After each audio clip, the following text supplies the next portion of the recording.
Hello student, Happy's ক্লাসে তোমাদের স্বাগতম জানাই। আগের দিন আমরা পড়েছিলাম তৃতীয় শ্রেণীর সত্যি শোনা গল্পটি। এটি একটি প্রচলিত গল্প। আজ আমরা তার প্রশ্নের উত্তরগুলো জানব। দেখো, একের দাগে রয়েছে বুড়ো চাষির সংসারে কে কে ছিল।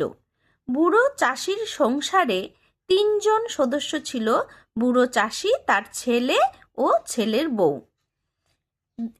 দুইয়ের দাগে রয়েছে ছেলেটি কেমন প্রকৃতির ছিল। চাষির ছেলেটি খুব অলস প্রকৃতির ছিল। 3 রয়েছে বাপের কথা শুনে ছেলের মনের অবস্থা কেমন হলো। বাপের কথা শুনে ছেলের মনে খুব লোভ হলো। বুড়ো চাষি কোন কথাটি তার ছেলেকে বলে যাননি। চাষির জমির ঠিক কোন জায়গায় লুকানো আছে সোনাপোতা আছে, সেই কথাটি বুড়ো চাষি তার ছেলেকে বলে যাননি। 2 দাগে রয়েছে সংক্ষেপে উত্তর দাও। 2-1 চাষির ছেলে সকাল থেকে রাত পর্যন্ত কতটা জমি খুঁড়েছিল। চাষির ছেলে লুকোনো সোনা পাবার লোভে সকাল থেকে রাত পর্যন্ত 5 বিঘে জমি খুঁড়েছিল। 2-2 রয়েছে চাষির ছেলের প্রথম রোজগারে কে খুশি হয়েছিল। চাষির ছেলের প্রথম রোজগারে তার বউ খুব খুশি হয়েছিল। লুকোনো সোনা পাবার লোভে জমি খুঁড়ে সোনা না পেলেও বউয়ের পরামর্শে সে মাঠে সর্ষে চাষ করে প্রথম রোজগার করেছিল। তারপরে আমরা দেখব 2-3 গল্পে কোদাল দিয়ে মাটি খোঁড়ার কথা বলা আছে। আর কি কি জিনিস দিয়ে মাটি খোঁড়া যায় বলে তোমাদের জানা আছে? দেখো, এখানে বলেছে গল্পে আমরা কি কি পেয়েছি, যে কোদাল ছাড়া আর কি কি দিয়ে আমরা চাষ করতে পারি। কোদাল ছাড়াও অনেক জিনিস দিয়ে মাটি খোঁড়া যায়, যেমন শাবল, খুরপি, নিড়ানি, লাঙল, ট্রাক্টর ইত্যাদি।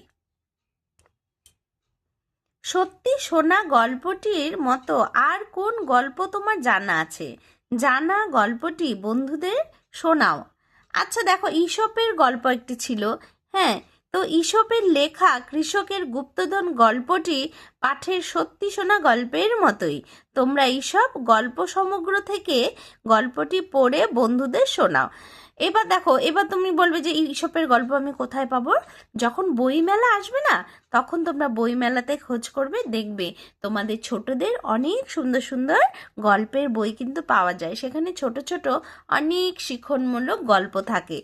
সেটা তাহলে তোমরা আরও অনেক গল্প, শুধু ঈশপের গল্প না, তার সাথে সাথে আরও অনেক গল্প জানতে পারবে। ঠিক আছে, 3 দাগে রয়েছে দেখো, বন্ধনীর মধ্য থেকে ঠিক উত্তরটি বেছে নিয়ে পুরো কথাটা আবার নিচে লেখো। যেমন, ছেলের চোখ দুটো লোভে কি করছিল? ঝকঝক চকচক ঝকমক ঝিকঝিক করে ওঠে। তাহলে উত্তরটা কি? ছেলের চোখ দুটো লোভে চকচক করে ওঠে। 3 দাগে রয়েছে দেখো, চাষির ছেলের বউ ছিল খুব কি চালাক, সরল, বোকা নাকি বুদ্ধিমতী? চাষির ছেলের বউ ছিল খুব বুদ্ধিমতী। 3 দাগে রয়েছে, বউ বলেছিল, সোনা যদি পাও তবে আমাদের, তোমার, মজুরদের নাকি আমার কপাল ফিরে যাবে। তাহলে এটার উত্তরটা কি হবে? বউ বলেছিল, সোনা যদি পাও তবে আমাদের কপাল ফিরে যাবে। তাহলে উত্তরটা কি হলো? আমাদের। 4 দাগে রয়েছে, চাষির ছেলে ফসল কাটার পর তা কম পয়সায় দোকানে, হাটে, বাজারে বিক্রি করে। তাহলে কোথায় বিক্রি করেছিল? চাষির ছেলে ফসল কাটার পর তা হাটে বিক্রি করে। 4 দাগে রয়েছে সংক্ষিপ্ত উত্তর লেখো। তো 4 দাগে কি রয়েছে?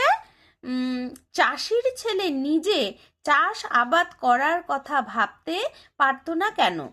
চাষির ছেলে নিজে চাষাবাদ করার কথা ভাবতে পারতো না কারণ সে ছিল খুব অলস প্রকৃতির। চিরকাল সে শুয়ে বসে শুয়ে বসে কাটাতেই ভালোবাসতো। তাহলে চাষির ছেলে তো খুব অলস ছিল, আমরা গল্পে আগের দিন পড়েছি, তাই না? দেখো 4-এর 2 দাগে কি রয়েছে, শেষ পর্যন্ত চাষির ছেলে মাঠে কাজ করতে যাওয়ার কারণ কি? উত্তর বলে দিচ্ছি, চাষের জমিতে সোনা লুকানো আছে, সেই সোনা খুঁজে পেলে চাষির ছেলে আর তার বউয়ের ভাগ্য ফিরে যাবে। সোনা পাবার লোভে সে প্রথমে 2জন মজুরকে মাটি খোঁড়ার কাজে লাগিয়েছিল। তারপর সেই মজুরই যদি সোনা পেয়ে নিয়ে নেয়, সেই ভয়েই সে নিজেই তাদের সঙ্গে জমি খোঁড়ার কাজে হাত লাগিয়েছিল। 4-এর 3 দাগে রয়েছে, চাষির ছেলের বউ কোন সময়কে বীজ বোনার উপযুক্ত সময় বলেছে? দেখো উত্তরটা কি রয়েছে, সোনা খুঁজে পাবার জন্য চাষির ছেলে 5 বিঘে জমি খুঁড়ে ফেলেছিল, আর এদিকে কয়েকদিন পরেই বর্ষা নামবে। বুড়ো চাষি প্রতি বছর এই সময়ই জমিতে সর্ষের চাষ করতেন। চাষির ছেলের বউ এই সময়কেই বীজ বোনার উপযুক্ত সময় বলেছে। 4-এর 4 দাগে রয়েছে, সে কোথা থেকে বীজ কিনে এনেছিল? সোনা পাবার জন্য 5 বিঘে জমি খুঁড়ে ফেলার ফলে জমিটা চাষ করার মতো হয়েছিল। সেই জমিতেই বর্ষার আগে সর্ষের বীজ বোনার সময় হওয়ায় চাষির ছেলের বউয়ের কথা শুনে হাট থেকে সবচেয়ে সেরা বীজ কিনে এনেছিল। বীজ মানে কি বলতো? এই যে আমাদের ধান চাষ করার জন্য যে গাছগুলো হয়, সেই গাছগুলোকে তো রোপণ করতে হয় না প্রথমে, তো ওই ধানের বীজগুলোর কথাই বলেছে এখানে। 4-এর 5 দাগে রয়েছে, সে কিসের বীজ কিনেছিল? চাষির ছেলে বর্ষার আগে চাষ করবে বলে সবচেয়ে সেরা শস্যের বীজ কিনেছিল। 4-এর 6 দাগে রয়েছে, গল্পের কোন মানুষটাকে তোমার সবচেয়ে বেশি পছন্দ হলো? উত্তরে দেখো, গল্পে চাষির ছেলে ও তার বউয়ের মধ্যে আমার চাষির ছেলের বউকে বেশি পছন্দ হয়েছে, কারণ সে অত্যন্ত বুদ্ধিমতী।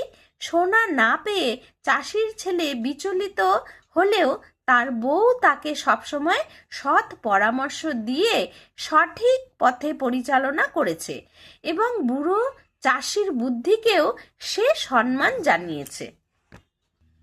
5-এর দাগে কি রয়েছে দেখো, নিজের ভাষায় উত্তর দাও। নিজের ভাষা মানে আমাদের মাতৃভাষা বাংলা ভাষায় উত্তর দাও। আচ্ছা, 5-এর 1-এ রয়েছে, সেটা বলবো বলেই তো ডেকেছি তোমায়। কে এই কথা বলেছে? সে কাকে এই কথা বলেছে? সে তাকে বলার জন্য ডেকেছিল। কি বলার জন্য ডেকেছিল? সে তাকে কি বলার জন্য ডেকেছিল? তাহলে দেখো উত্তরটা আমরা দেখি। সত্যি সোনা গল্পে এই কথা বলেছে বুড়ো চাষি। বুড়ো চাষি তার অলস ছেলেকে এই কথা বলেছে। বুড়ো চাষি তার মৃত্যুর আগে ছেলেকে একটা দরকারি কথা বলার জন্যই ডেকেছিল। সে বলেছিল তার চাষের জমি নিচে লুকিয়ে সোনা পোতা আছে। সে বলেছিল তার চাষের জমির নিচে লুকিয়ে সোনা পোতা আছে। আচ্ছা, 5-এর 2-এ কি রয়েছে দেখো, 5-এর 2-এ রয়েছে, গল্পে চাষির ছেলের বউ চাষির ছেলেকে কিভাবে সাহায্য করেছে তা লিখো। তাহলে আমরা তো গল্পেই পড়েছিলাম। দেখো এখানে কি বলেছে উত্তরে, গল্পে চাষির ছেলের বউ খুব বুদ্ধিমতী। সে বিভিন্ন সংকটের সময় পরামর্শ দিয়ে তার স্বামীকে সঠিক পথে পরিচালনা করেছে। বউয়ের পরামর্শে চাষির ছেলে প্রথমে আলস্য ত্যাগ করে জমি খুঁড়ে সোনা খোঁজার উদ্যোগ নিয়েছে। বউয়ের নিষেধ মতোই সে মজুরদের ওপর একান্তই নির্ভর না করে নিজেও কাজে হাত লাগিয়েছে। অবশেষে 5 বিঘে জমি খুঁড়ে সোনা না পেয়ে চাষির ছেলে যখন হতাশ হয়ে পড়েছিল, তখন তার বউই তাকে শস্য চাষের পরামর্শ দিয়েছিল, যার পরিণামে চাষির অলস ছেলে সত্যিই সোনার সন্ধান ও নিজের জীবনের প্রথম উপার্জনের স্বাদ উপভোগ করতে পেরেছিল। 5-এর 3 দাগে কি রয়েছে? সত্যি সত্যি সোনা ফলেছে মাঠে, এই কথা কে বলেছে? সোনা বলতে এখানে আসলে কোন জিনিসকে বোঝানো হয়েছে, সেই জিনিসটাকে সোনা না হলেও তার সাথে সোনার কি কি মিল আছে। তাহলে দেখো, আমরা কিন্তু গল্পে পড়েছিলাম সুন্দর করে, এখানে আমি উত্তরটা তাও তোমাদের বলে দিচ্ছি। হ্যাঁ, সত্যি সোনা গল্পে এই কথাটি বলেছে বুড়ো চাষির ছেলের বউ। সোনা বলতে এখানে সোনার ফসল শস্যকে বোঝানো হয়েছে। মাঠ ভর্তি সর্ষে গাছের হলুদ ফুল সোনার মতোই উজ্জ্বল ও স্বর্ণবর্ণ। মানুষ যেমন সোনার বিনিময়ে অর্থ উপার্জন করে জীবিকা নির্বাহ করে, চাষির ছেলেও ফসল কেটে উপার্জনের স্বাদ পেয়েছিল। তাই এই গল্পে শস্য ক্ষেতের হলুদ ফুলের মেলাকেই সোনার সঙ্গে তুলনা করা হয়েছে। 5-এর 4 দাগে রয়েছে, চাষির ছেলে ফসল বিক্রি করে বাড়ি ফিরলে তার বউ কি কারণে খুব খুশি হলো। সত্যি সোনা গল্পে বুড়ো চাষির ছেলে ফসল কাটার পর তা হাটে বিক্রি করে 1 থলে টাকা পেয়েছিল। এই টাকা পেয়ে তার বউ খুব খুশি হয়েছিল, কারণ এটাই ছিল তার স্বামীর প্রথম উপার্জন। 5-এর 5 দাগে কি রয়েছে? চাষির ছেলে আর তার বউ বুদ্ধি খাটিয়ে আর পরিশ্রম করে কি পুরস্কার পেয়েছে। দেখো, উত্তরটা রয়েছে, চাষির ছেলে আর তার বউ বুদ্ধি খাটিয়ে আর পরিশ্রম করে সোনা খুঁজতে গিয়ে খুঁড়ে ফেলা জমিতে সঠিক সময়ে শস্যের বীজ বপন করেছিল। পরিণামে মাঠ ভর্তি শস্যের চাষ হয়েছিল। সোনার মতোই দামি সেই শস্য হাটে বিক্রি করে তারা 1 থলে টাকা পেয়েছিল। এটাই তাদের পুরস্কার ছিল। 5-এর 6 দাগে রয়েছে, ছেলের বউ খুব বুদ্ধিমতী, তার বুদ্ধির প্রকাশ গল্পে কিভাবে লক্ষ্য করা গেল। গল্পটি শুরু থেকেই চাষির ছেলের বউ তার বুদ্ধি ও বিবেচনা দিয়ে স্বামীকে সৎ পরামর্শ দিয়েছিল। বুড়ো চাষি বলে জাননি জমির কোনখানে সোনাপোতা আছে।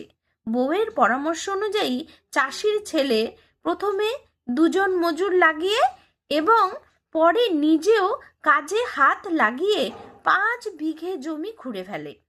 সোনা না পেয়ে চাষির ছেলে হতোদ্যম্য হয়ে পড়লে তার বউ তাকে সঠিক সময়ে সর্ষে চাষের পরামর্শ দিয়েছিল, আর তার পরিণামেই তারা প্রয়োজনীয় অর্থ লাভ করেছিল।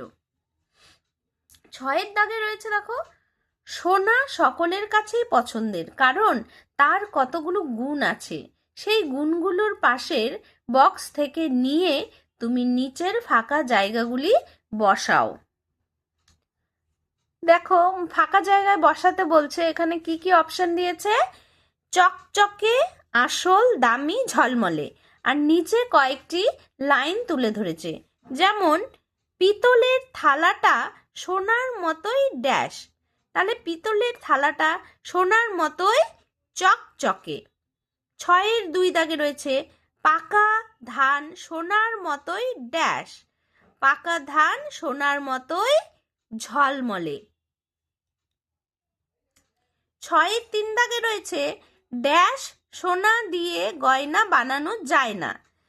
আসল সোনা দিয়ে গয়না বানানো যায় না। 6-এর 4 দাগে রয়েছে, রূপো চকচক হলেও সোনার চেয়ে কম ড্যাশ। রূপো চকচক হলেও সোনার চেয়ে কম দামি। দেখো, 7-এর দাগে কি রয়েছে?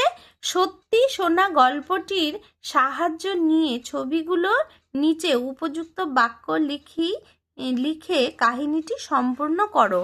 এই দেখো এখানে ছোট ছোট করে কিন্তু ছবি দেওয়া রয়েছে, ঠিক আছে?